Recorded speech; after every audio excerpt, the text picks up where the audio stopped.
मुझे पनाह दे दो, मैं बचकर आ गया हूं। तुम्हारे आने से पहले ही हमारे बीच वादा हो चुका है। या माशरल मुस्लिमीन, मुझे वापस इन मुशरिकीन के पास लौटाया जा रहा है, मेरी मदद करो। रुक जाओ अबू जंदल। रसूल अल्लाह के हुक्म से हमारे और इन लोगों के बीच में सुलह का मुआहदा हुआ है और अब हम उसके खिलाफ नहीं जा सकते।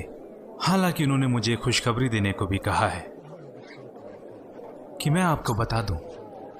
सब्र रखें अबू जंदल, अल्लाह आपके लिए जरूर कोई रास्ता निकाल लेगा। सब्र रखें अबू जंदल।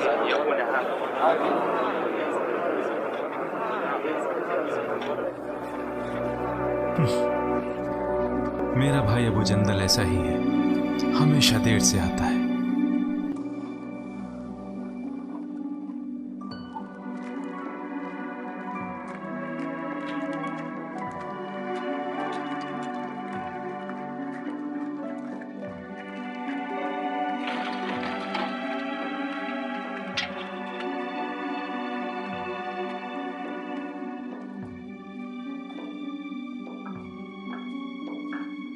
ले जाओ इसे, अब इसकी कोई जरूरत नहीं है। अगर कोई वालिदैन की इजाजत के बगैर मोहम्मद के पास जाता है तो उन्हें उसे कुरैश को वापस करना पड़ेगा, लेकिन अगर कोई मोहम्मद को छोड़कर कुरैश के पास आता है तो ऐसा नहीं होगा। आपको लगता है कि आपकी इसमें जीत हो गई और रसूल अल्लाह सल्लल्लाहु अलैहि वसल्लम हार गए? तुमने शायद सुना नहीं मैंने क्या कहा।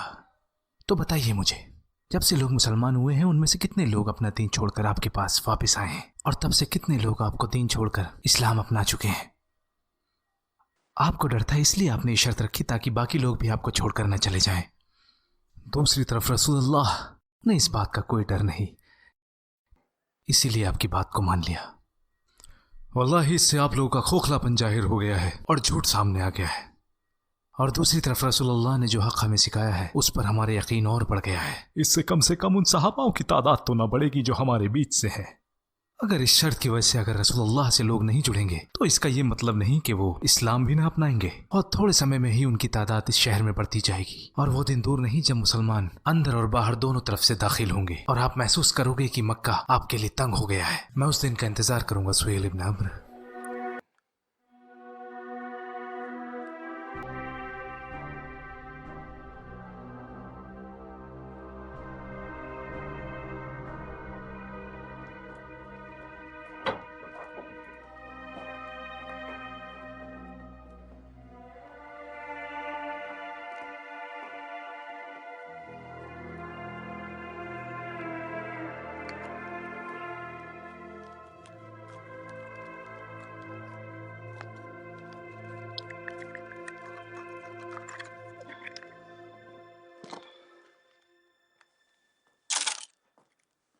क्या हुआ तुम्हें?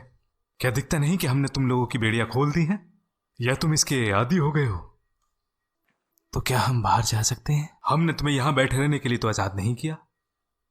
क्या हम रसूल अल्लाह के पास जा सकते हैं?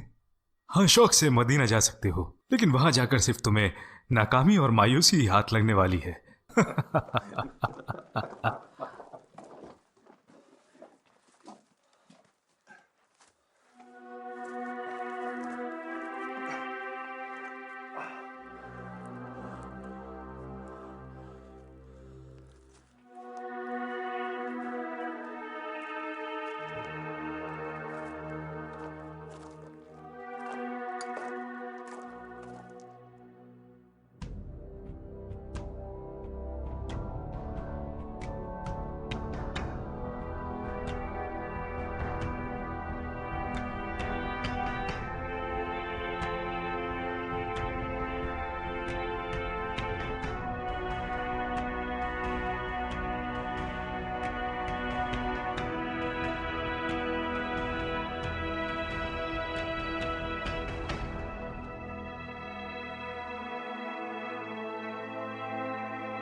अबू बसीर, क्या तुम मक्का से फरार होकर आए हो? मुझे रसूल अल्लाह के पास ले चलो उमर, मैं उन मुशरिकीन के पास वापस नहीं जाना चाहता। मगर तुम तो मुआहदे के बारे में जानते हो। हमें उन सबको वापस भेजना पड़ेगा जो बगैर वालिदैन की इजाजत के यहाँ आए हैं। मुझे रसूल अल्लाह के पास ले चलो। ये दोनों लोग तुम्हें वापस ले जाने आए हैं, जैसा कि हमारा और कुरैश के बीच मुआहदा हुआ है। ये इंसान बगैर वालिदैन की इजाजत के यहाँ आया है, इसे हमारे साथ वापस भेजो, हम इसे लेने आए हैं।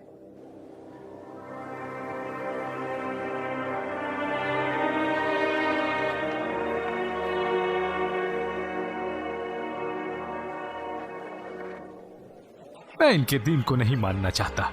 तुमने सुना नहीं रसूल अल्लाह ने क्या कहा? अबू बसीर, हमारा इस कौम के साथ मुआहदा है और हम इनसे किया गया वादा तोड़ नहीं सकते। अल्लाह जरूर हमारे बीच कोई ऐसा रास्ता निकालेगा जिससे आप जैसे लोगों को राहत मिलेगी।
या रसूलुल्लाह, आपने अपना वादा पूरा किया और अल्लाह ने आपकी इज्जत रखी।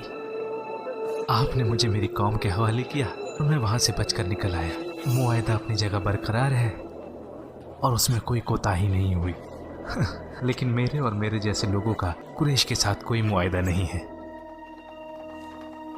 अब मैं साहिल की तरह आजाद हूं और अब वो करूंगा जिसे देखकर कुरैश नाखुश हो जाएंगे।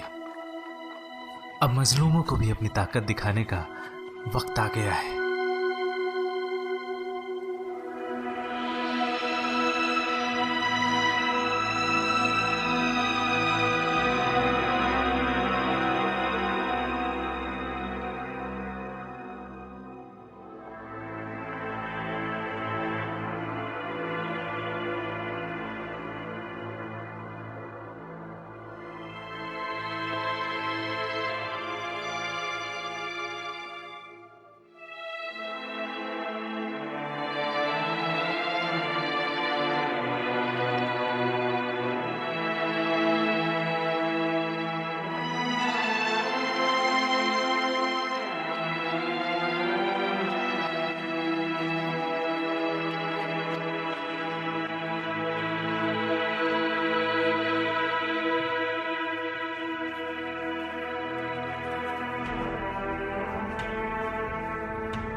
आखिरकार अलविदाए मक्का।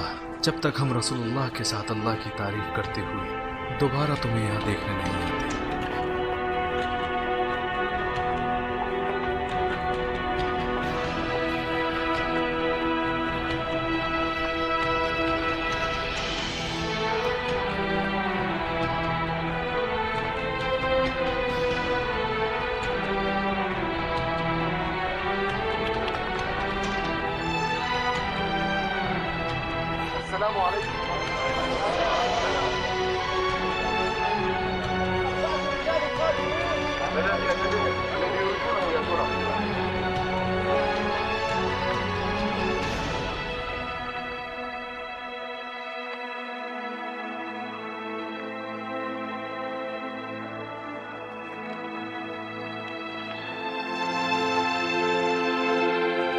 अस्सलामुअलैकुम। वालेकुम सलाम।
डरो मत, हम लोग तुम्हें नुकसान नहीं पहुंचाएंगे।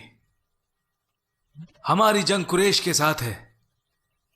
ये माल गनीमत अब हमारी है और ये उस जायदाद का मुआवजा है जो कुरैशियों ने हमसे धोखे से ले ली है। ये ऊंट तुम्हें मक्का वापस ले जाएंगे और दोबारा इस बात का ख्याल रखना कि हमें कुरैश के कारवां के साथ ना दिखो। अब जाओ।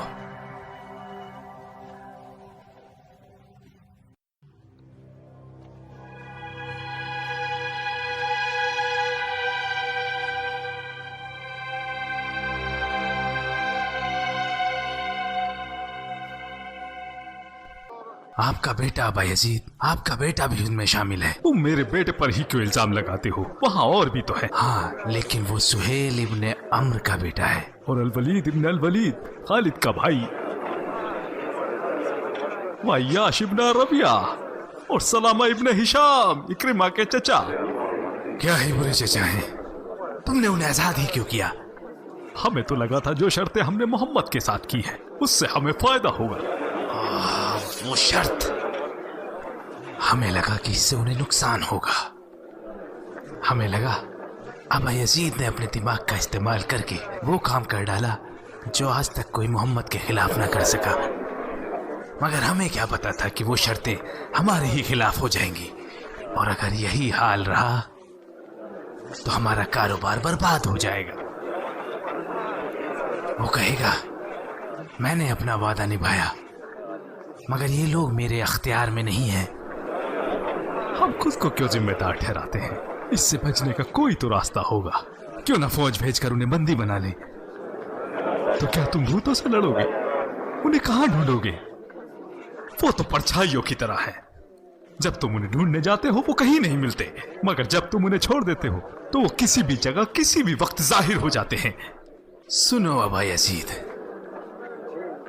तुम्हारी वजह से हम इस हाल में हैं क्योंकि तुमने ही वो शर्त लगाई थी और अब तुम ही हमें इससे बाहर निकालो। ढूंढो कोई रास्ता।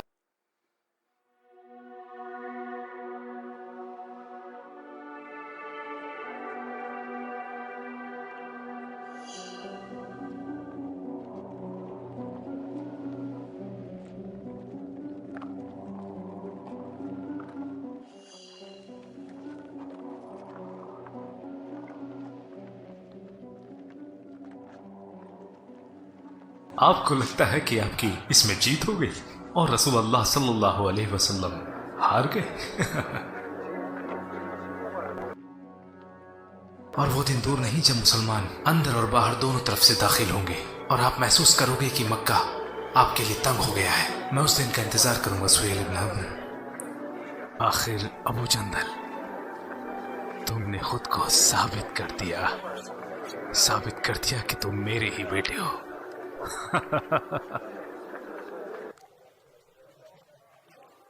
तुम गम मनाने की जगह हंस रहे हो। अल-वलीद मेरा भाई, मैंने कभी ना सोचा था कि वो इतना जाबाज निकलेगा।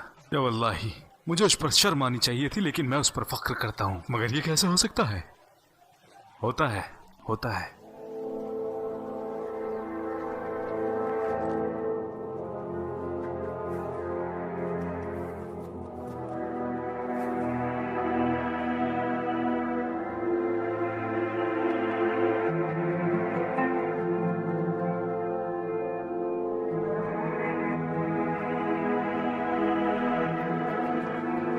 या मोहम्मद, कुरैश ने मुझे भेजा है कि मैं अबू बसीर और उसके गिरोह के बारे में आपसे बात करूं। वो लोग हमारी परेशानी का सबब बन चुके हैं और वो हमारा कारवां भी लूट लेते हैं। हुदैबिया में जो करार हुआ था उसके हिसाब से जो कोई भी अपने वालिदैन की इजाज़त के बिना आपके पास आएगा आप उसे वापस कर देंगे। मगर अब कुरैश इस शर्त को हटाने की ख्वाहिश रखते हैं और गुजारिश करते हैं कि इस गिरोह को आप अपने निगहबानी में रख लें और अपनी कौम के साथ शुमार कर लें। हमें इनकी कोई ज़रूरत नहीं है।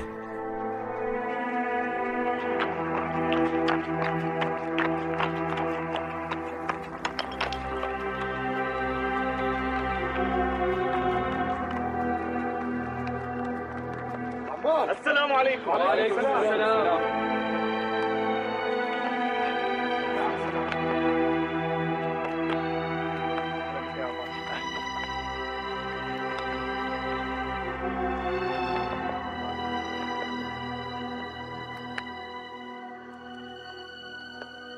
रसूल अल्लाह ने आपको सलाम भेजा है और मदीना आने का पैगाम भी दिया है, जहां आप लोग उनके साथ रहेंगे। कुरैशियों ने जो शर्त रसूल अल्लाह के सामने रखी थी, उसको हटा लेने की उन्होंने गुजारिश की है।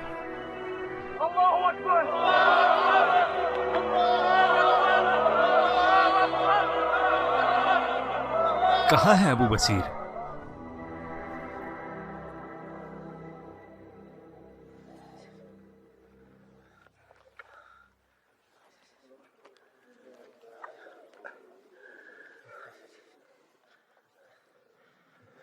काफी दिनों से आपकी हालत ऐसी ही है।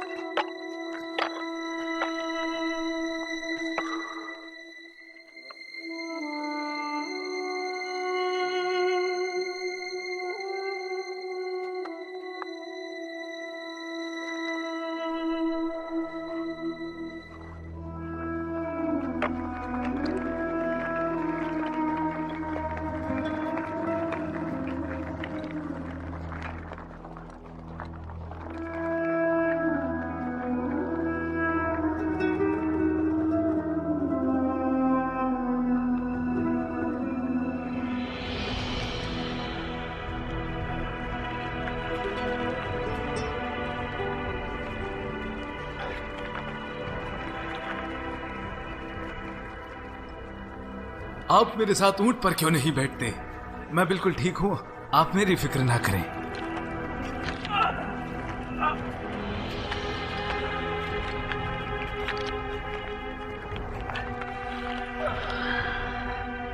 देखा, मैंने कहा था ना कि मेरे साथ ऊंट पर बैठ जाएं। आप ज्यादा दूर अब चल भी नहीं सकते। कुछ नहीं हुआ, बस मेरी उंगली से खून निकल रहा है। जो कुछ भी होता है वो अल्लाह की मर्जी से होता है। आप मेरा ऊंट ले लें, मुझे पकड़ के दिखाओ अगर कर सकते हो तो।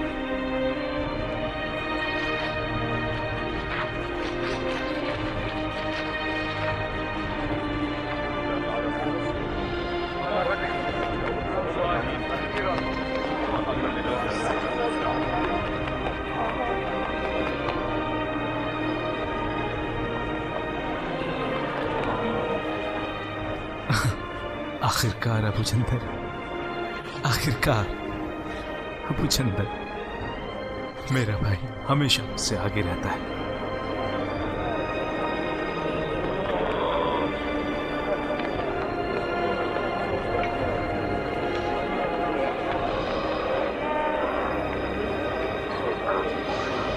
अब क्या कहते हो उमर? अस्तगफिरुल्लाह, अस्तगफिरुल्लाह। अल्लाह और उसके रसूल बेहतर जानते हैं, अल्लाह और उसके रसूल ही बेहतर जानते हैं। आपने वाकई मुझसे ज्यादा अक्लमंदी दिखाई कि जो अल्लाह के रसूल ने कहा है, क्योंकि उन पर वही की मदद होती है जो हमें दिखाई नहीं देती। मुझे गुस्सा आ गया और रसूलुल्लाह के फैसले पर तनकीद कर बैठा। क्या किया उमर? कैसे ये गुनाह माफ होगा? ज्यादा न सोचो उमर, आपने रसूलुल्लाह पर तनकीद नहीं की है, आपने तो अल्लाह और उसके रसूल की खातिर गुस्सा किया था। हालांकि आप गलती पर थे और रसूलुल्लाह भी आपसे खफा नहीं थे, क्योंकि वो जानते हैं आमाल का दारोमदार नियत से पता चलता है, और हमारे फैसले वैसे भी मशवरों पर होते हैं जिसका अल्लाह ने अपने रसूल को हुक्म दिया है। आपके गुस्से के पीछे भलाई ही छिपी थी और आपने भी इताअत की है उमर। आप वाकई अल सद्दीक हैं, हमेशा सच बोलने वाले, और आप अल फारूक, सच और झूठ में फर्क करने वाले।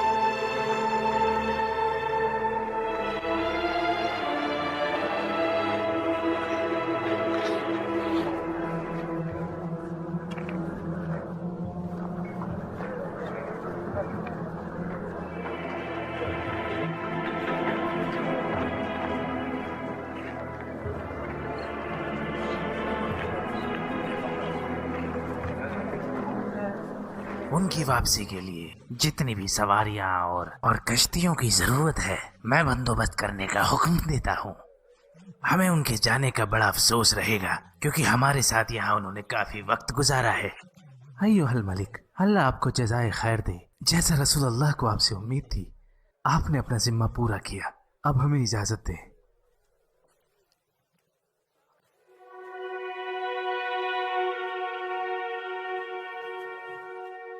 अंता सबा अय्युहल मलिक। बैठ जाओ अम्र।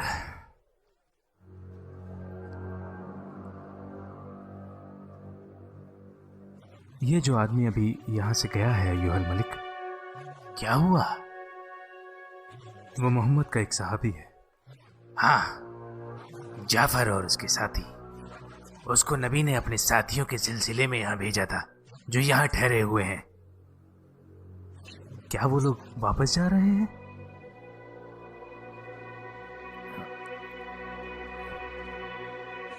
ये इंसान जो मोहम्मद का सफीर है, अमर इब्ने उमैया अल-ज़मरी, इसने हमारे बहुत सारे बुजुर्गों और बड़ों का कत्ल किया है। उस जंग में जो हमारे और उनके बीच हुई थी। मेरे लोगों को मेरे यहाँ आने पर एतराज है,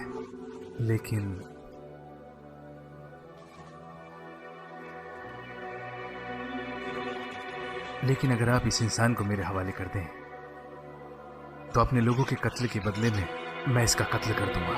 हो सकता है इसके एवज में मेरे लोग मुझे माफ कर दें। माफ कर दें सैयदी। वल्लाही मेरा इरादा आपको नाराज करने का हरगिज ना था, वरना मैं कभी ऐसी बात ना कहता। जो फरिश्ता मूसा पर वही लाता था वही रसूल पर वही लाता है, और तुम मुझसे उसी का सफीर मांग रहे हो कत्ल के वास्ते। क्या हुआ, तुम दिमाग से फिर गए हो? क्या ऐसा ही है अय्युहल मलिक? मेरी बात मानो अम्र, वल्लाही वो अल्लाह के नबी हैं, उनकी इताअत करो। वो अपने मुखालिफों पर फतेह पाएंगे जिस तरह मूसा ने फिरौन और उसके लश्कर पर फतेह पाई थी। क्या उनकी जगह पर आप इस्लाम में मेरी बैत कबूल करेंगे?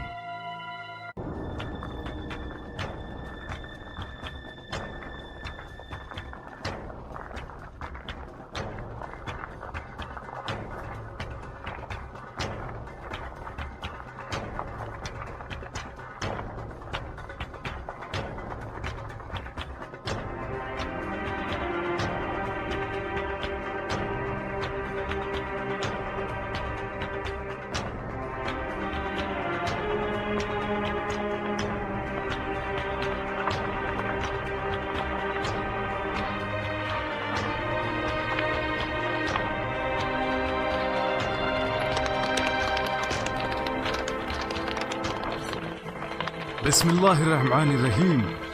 मोहम्मद रसूलुल्लाह की तरफ से किसरा फारस के बादशाह के नाम, उस शख्स पर सलामती हो जो हक के रास्ते पर है और अल्लाह और उसके रसूल पर ईमान लाता हो, और जो गवाही दे कि अल्लाह के सिवा कोई माबूद नहीं। मुझे सारी उम्मत को खबरदार करने के लिए भेजा गया है और मैं आपको इस्लाम की दावत देता हूँ। इनकार करने पर सारे मजूसियों का गुनाह आपके सिर पर होगा।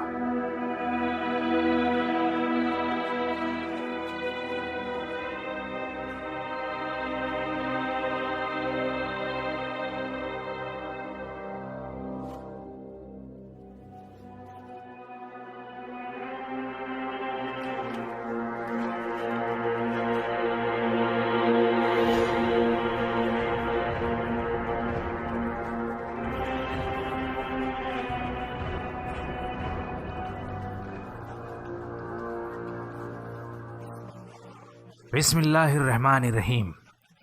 मोहम्मद रसूलुल्लाह की तरफ से नजाशी हबशा के बादशाह के नाम, आप पर सलामती हो।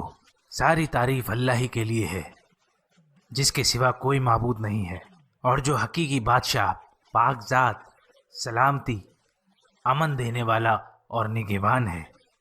और मैं गवाही देता हूँ कि ईसा इब्ने मरियम अल्लाह के रसूल हैं, जिन्हें कुंवारी पाक दामन मरियम को अता किया गया था, और उनका कलमा है, और वो हामला हो गई थीं। उनको अल्लाह ने अपनी रूह से पैदा किया जिस तरह आदम को अपने हाथों से पैदा किया था। मैं आपको एक अल्लाह की दावत देता हूँ जिसका कोई शरीक नहीं है, और उसकी इताअत करते हुए मुझ पर और मेरी किताब पर ईमान ले आओ, क्योंकि मैं अल्लाह का रसूल हूँ और मैं आपको और आपके लोगों को उस एक खुदा की तरफ रुजू करता हूँ। यही बेहतर है कि आप मेरी सलाह मान लें।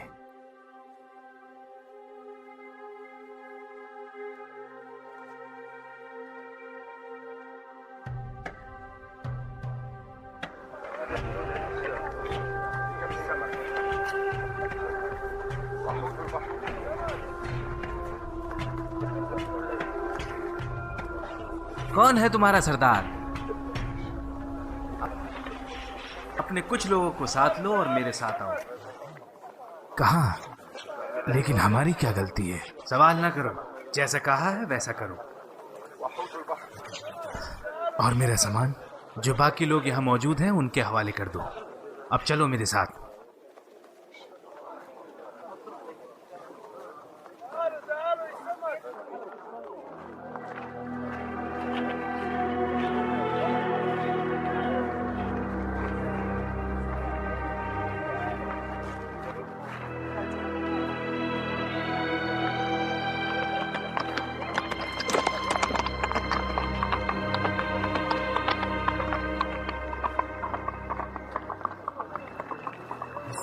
बिस्मिल्लाहिर्रहमानिर्रहीम। मोहम्मद रसूलुल्लाह की तरफ से मिकौकिस मिस्र के बादशाह के नाम, आप पर सलामती हो और मैं आपको इस्लाम की दावत पेश करता हूँ।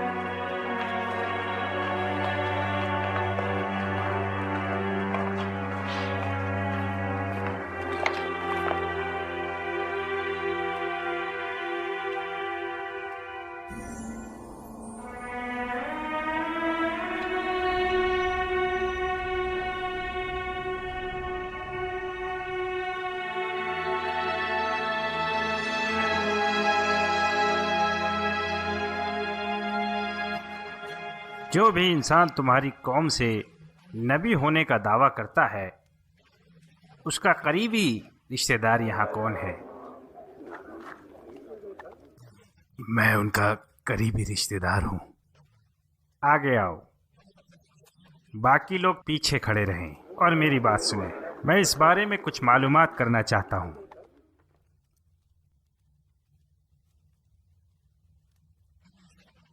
अगर ये इंसान झूठ बोलता है तो तुम लोग मुझे बताओ कि ये झूठ बोल रहा है। इसका नसब कैसा है? वो आला नसब का है। क्या तुम में से पहले कभी किसी ने ऐसा दावा किया? नहीं। क्या इसके खानदान से कोई बादशाह रहा है? नहीं। जो लोग इस पर ईमान लाते हैं वो मालदार हैं या गरीब? ज्यादातर गरीब लोग हैं। उनकी तादाद बढ़ रही है या घट रही है? बढ़ रही है। क्या कोई इंसान ईमान लाने के बाद उसके दीन से पलटा है? नहीं नहीं। क्या इस दावे से पहले कभी उसने झूठ बोला है? नहीं। क्या उसने कभी किसी को धोखा दिया है?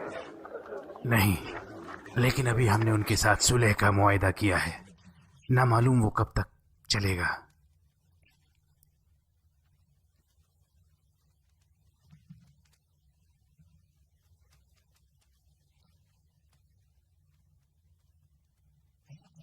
क्या कभी उससे जंग की है? हाँ। तो क्या नतीजा रहा जंग का? हमारा उनसे जंग का नतीजा बराबर का था। कभी हम जीते, कभी वो जीते। वो क्या कहता है? कहता है, एक अल्लाह की इबादत करो और उसके साथ किसी को शरीक ना करो। वो सब छोड़ दो जिस पर तुम्हारे बड़े यकीन रखते थे। और हुक्म देता है सलात और ज़कात का।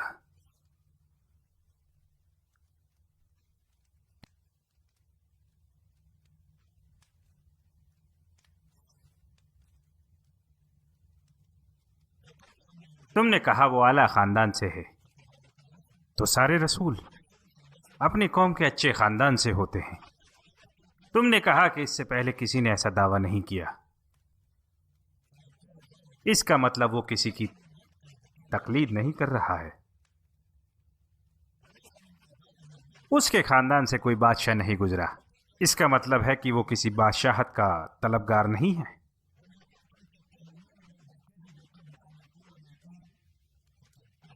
तुमने ये भी बताया कि दावे से पहले कभी उसने झूठ नहीं बोला, तो जान लो कि जो लोगों के लिए झूठ नहीं बोलता वो अल्लाह के लिए झूठ क्यों बोलेगा। उस पर ईमान लाने वाले ज़्यादातर गरीब लोग हैं, और ऐसा सारे नबियों के साथ हुआ है। तो ये ईमान की अलामत है जो दिलों को रोशन कर देती है। उसने कभी गद्दारी नहीं की, तो जान लो सारे नबी इसी तरह होते हैं जो धोखा नहीं देते। तुमने मुझे ये भी बताया कि वो एक अल्लाह की तरफ रुजू करता है और बुत परस्ती से मना करता है। जो भी तुमने मुझसे कहा अगर वो सच है तो जहां मैं खड़ा हूं वहां पर भी उसकी हुकूमत होगी।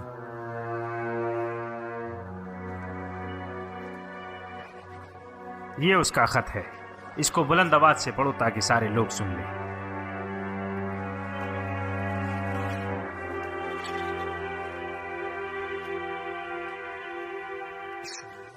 बिस्मिल्लाहिर्रहमानिर्रहीम। मोहम्मद रसूलुल्लाह की तरफ से हरकुलिस रोम के बादशाह के नाम, उस पर सलामती हो जो सही रास्ते पर चलता है।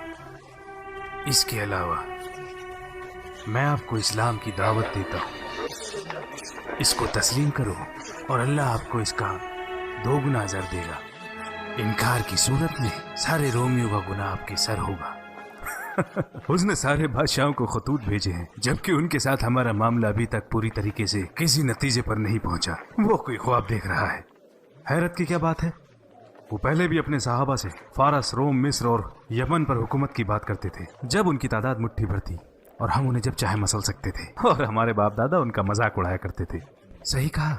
मान लो अगर एक बार को सारे अरब एक साथ मिलकर उनका दीन कबूल कर लेते हैं, तब भी अरब की क्या बराबरी है उन मुल्कों से, उनके बादशाहों से और उनकी फौजों से। तुम उन्हें कमजोर समझते हो? अगर सारे अरब इकट्ठे हो जाएं तो हम भी उन मुल्कों की तरह ताकतवर हो जाएंगे। हमने उनसे ज्यादा मुश्किलें और जंग की तकलीफें बर्दाश्त की हैं। तुम अरब की जंगों का फारस और रोम की जंगों से कैसे मुकाबला कर सकते हो? अरबी फौजें अचानक हमला करती हैं, जबकि बड़े मुल्क अलग अलग निज़ाम है, तरतीब है और जंग का ऐसा साजो सामान है जो हम जानते तक नहीं है। अगर ये वाकई अल्लाह के नबी हैं तो जरूर ये दिन इनके जरिए सारे मुल्कों तक पहुंचेगा। अगर ये वाकई नबी होता तो अपने दुश्मनों को खत्म करने के लिए अपने रब से दुआ करता और खुदा उन मुश्किलों से निजात दिला देता। अगर वो वाकई ऐसी दुआ करते जैसा कि आपने कहा, तो अरब मुसलमान होने से पहले ही हलाक हो गया होता। तो क्या वो कभी कह सकते थे कि अल्लाह का दीन फैल रहा है और लोग उसमें दाखिल हो रहे हैं? और क्या अपने साथियों से ये कह सकते कि अल्लाह उन्हें फारस, रोम, मिस्र वगैरह की सल्तनत देगा? तुम तो उनकी पैरवी कर रहे हो। नहीं, मैं बस हालातों का जायजा ले रहा हूं।